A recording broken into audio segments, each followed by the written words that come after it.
Viewers, welcome to Politicos. నేను మీ శ్రీకాంత్. ఏదైతే వరంగల్ నగరంలో సుందరి మార్గంలో పర్యటన అనేది జరుగుతోంది. సో ఆ పర్యటనలో భాగంగా అక్కడ ఉన్నటువంటి షాపులన్నింటినీ కూల్చివేయడం జరిగింది. అయితే అదే విషయంపై మనతో మాట్లాడడానికి బీఆర్ఎస్ సీనియర్ నాయకులు ఏనుగుల రాకేష్ రెడ్డి గారు ఉన్నారు. సో వారితో మాట్లాడి తెలుసుకుందాం అసలు వరంగల్లో ఏం జరుగుతుంది. చెప్పండి అన్న, వరంగల్లో అంటే ఈ ప్రభుత్వము 6 గ్యారంటీలను 420 హామీలను ఇచ్చి ప్రజల్ని మోసం చేసింది కాబట్టి, కాంగ్రెస్ పార్టీ పరువు బజారు పాలైంది కాబట్టి అందాల పోటీలను పెట్టి ఈ సుందరీమణులను మొత్తం తెలంగాణ అంతా తిప్పి ఆ పరువును కాపాడుకునేటువంటి ఒక ప్రయత్నం చేస్తున్నారు. కానీ వాళ్ళకి అర్థం కావాల్సినటువంటి విషయం ఏంటంటే, అందాల పోటీలో పెడితేనో అబద్ధాలను చెప్తానో ఆకాశంలో విహరిస్తానో నీ ప్రభుత్వానికి అందం రాదు. నువ్వు ఇచ్చినటువంటి 6 గ్యారంటీలను అమలు చేసినప్పుడు, 420 హామీలను నువ్వు గ్రౌండ్ చేసినప్పుడు, ప్రజలకు ఇచ్చినటువంటి మాట మీద నిలబడ్డప్పుడు నీకు అందం వస్తుంది. ఇది గ్రహించాల.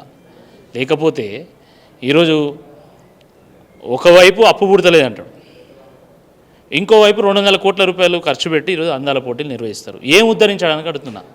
అందాల పోటీల వల్ల ఒరిగేదేంది? ఈ రాష్ట్రానికి ఏం ప్రయోజనం ఉంది?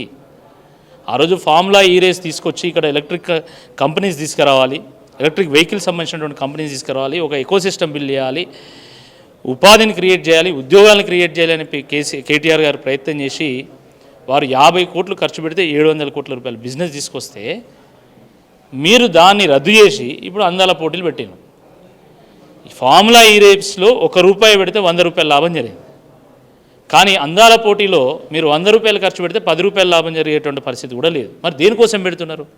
ఇది సరైనటువంటి సమయమా?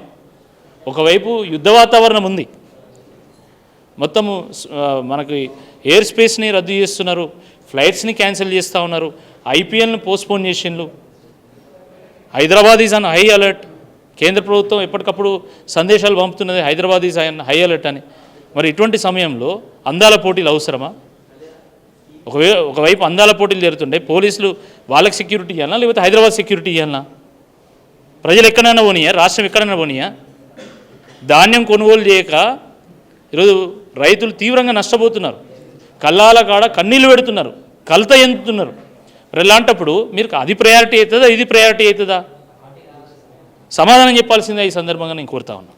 ఇంకోటి ఏంటంటే, ఇప్పుడు ఏదైతే ధాన్యం కొనుగోలు గురించి మాట్లాడితే మీ పార్టీ ఉన్నప్పుడు ఎక్కువ ధాన్యం కొనుగోలు జరిగింది. వీళ్ళు ఇప్పుడు ఈ ధాన్యం కళ్ళాలని పట్టించుకోవట్లేదు, ప్రజలు వాపోతూ ఉన్నారు. అట్లాంటి ప్రజలందరికీ ఏం చెప్తారు మీరు? ఇప్పుడు నీళ్ళేందో పాలేందో, మంచేందో చెడేందో, నిజమేందో అబద్ధమేందో ఈరోజు ప్రజలకు అర్థమవుతా ఉంది. మార్పు పేరు మీద ఆ రోజు కాంగ్రెస్ పార్టీ అనేక హామీలు ఇస్తే ప్రజలు నమ్మకంతో ఓట్లేసాను. కానీ 1.5 ఏళ్ల పాలన చూసిన తర్వాత ఈరోజు పాలిచ్చేటువంటి బర్రె నమ్ముకొని దునపోదును ఊరుకున్నట్టు అయిందని చెప్పి వాళ్ళే భావిస్తున్నటువంటి నేపథ్యంలో ఈ సందర్భంగా మేము ప్రజలకు ఒకటే పిలుపునిస్తున్నాం. తప్పకుండా మళ్ళీ బీఆర్ఎస్ పార్టీయే ఈ రాష్ట్రానికి ఒక శ్రీరామ రక్ష అవుతుంది.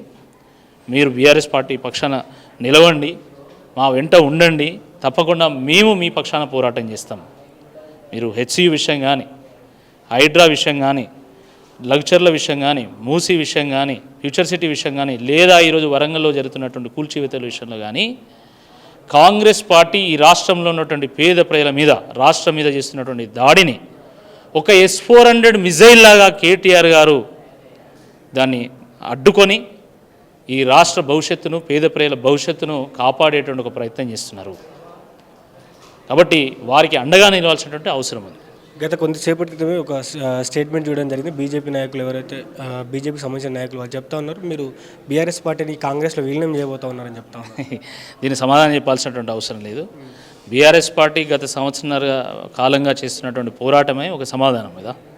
ఈరోజు రాష్ట్రంలో ఎవరికి ఏ ఆపద వచ్చినా కూడా వాళ్ళ పక్షాన నిలబడ్డది బీఆర్ఎస్.